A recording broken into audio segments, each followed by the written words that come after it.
Although I have a very strong interest in the various weapons throughout the Middle Ages, it is kind of hard to pay attention to them all, and quite honestly there are certain types, call them subcategories, that I honestly just have to ignore for the sake of time. And that sometimes seems very unfortunate because, well, I'm always interested in just about any of them, but, well, the opportunity doesn't always arise for me to get my hands on one, and I don't necessarily seek them out. What we're going to look at today is one such item, and that is the Arms and Armor Danish War Axe.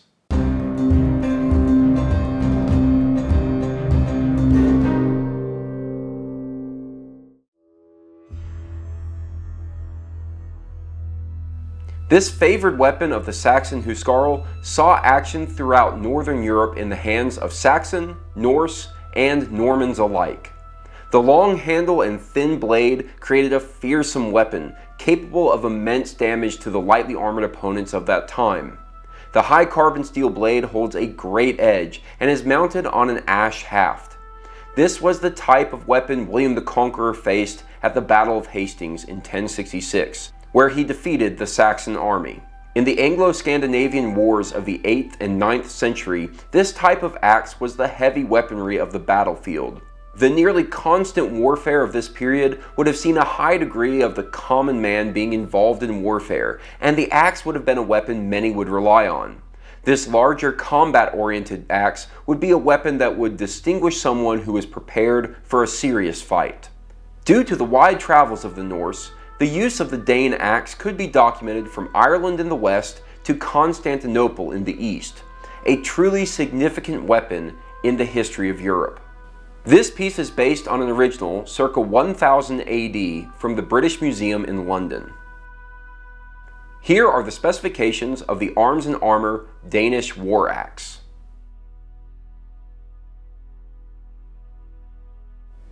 In what is maybe a first for my channel, I don't have a place to actually set this while I talk about it, so I'm just going to hold it.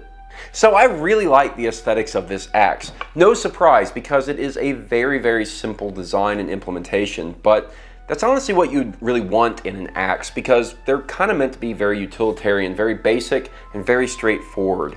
And this one is certainly no different. Now, the implementation based on a museum original is really nice, gives it a good bit of authenticity, and the implementation is also very, very fine. Again, no real surprise coming from Arms and Armor. They often do a very, very good job. This is such a basic weapon that there's only a couple things I'll really make note of.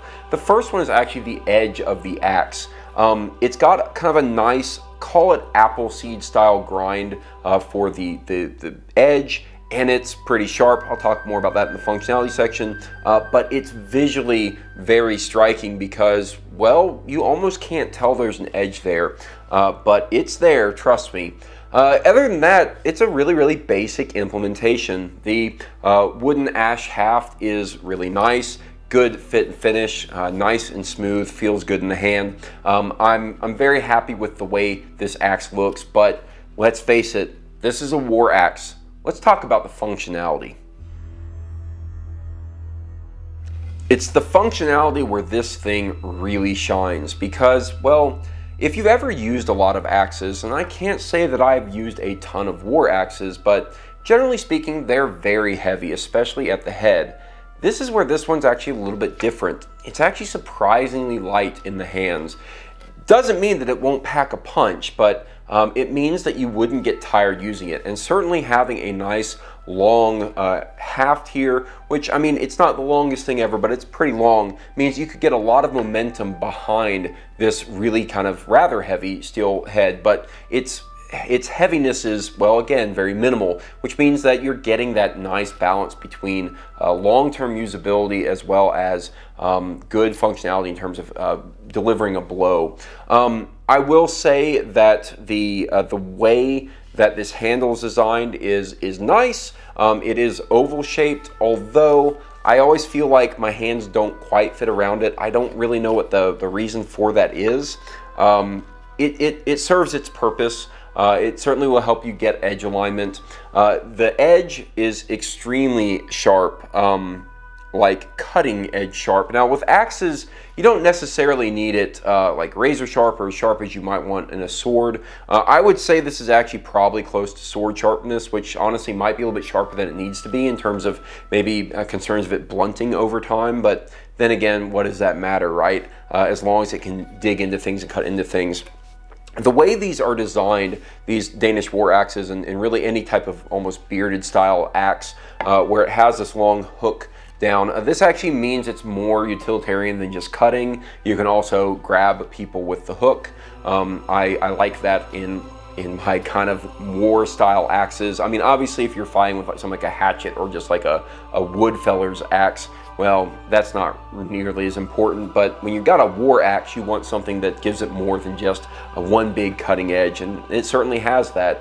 I'm really happy with the overall kind of solid construction of this thing. It feels very solid in the hand. There are no loose parts. It is really well constructed, especially where the head is affixed to the haft.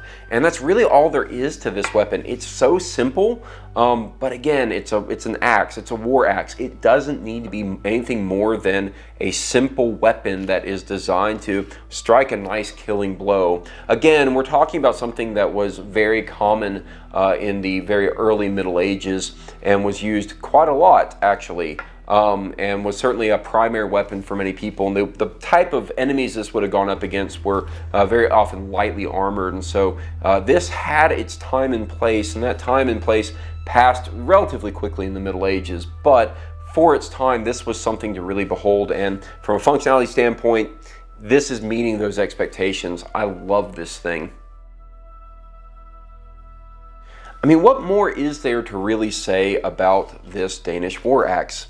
I mean, it's not like you couldn't maybe find a version of this maybe a little bit less expensive, but you would certainly be sacrificing some of the fit and good construction that Arms and Armor brings to this. And honestly, for the price, it's really not all that bad. I am very happy with the way that they have designed this and implemented it, and I'm very happy with the care and attention they've put on giving a very nice axe edge to it.